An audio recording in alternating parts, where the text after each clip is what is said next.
Kung mahusay ang pagkalap at pagsisinop ng ebidensya, lumalaki ang tsansang matagpuan ang kanilang hinahanap. Kaya nga, sa bawat istoryang natututukan ng aming kamera, ay dadalhin kayo ng biyaheng food trip ni Boss Bill sa mismong sentro ng investigasyon.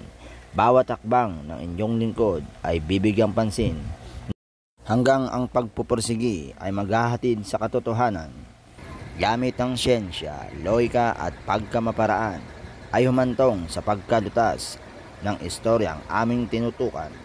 Humanda na sa totoong kwento ng Pares Usok na ihahatid sa inyo ng inyong lingkod, biyaheng food trip ni Boss Bill. Sa pagpapatuloy, natunton ng aming team ang nasabing Pares Usok na meron na daw dito sa Sampaloc. Ano nga ba ang meron dito?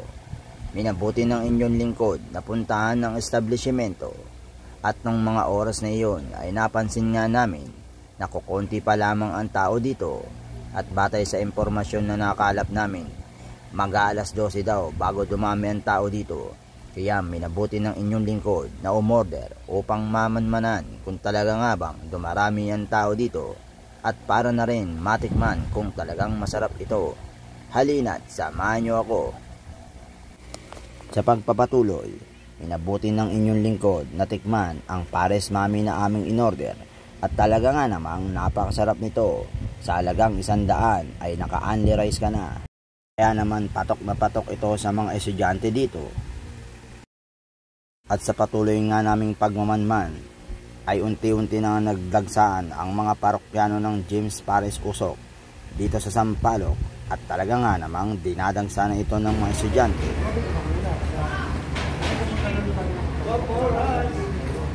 Mga boss, nagpapasok ka ng mga parokyano ni James Pares. At sa mga nais magpunta dito, ito ay matatagpuan dito sa Dapitan Street, corner Valencia, Sampaloc, Manila. At ito ay katabi lamang ng Perpetual College at malapit din sa UST. Kaya wag na kayong magpatumpik-tumpik pa at puntahan na at dayuin ang James Pares Usok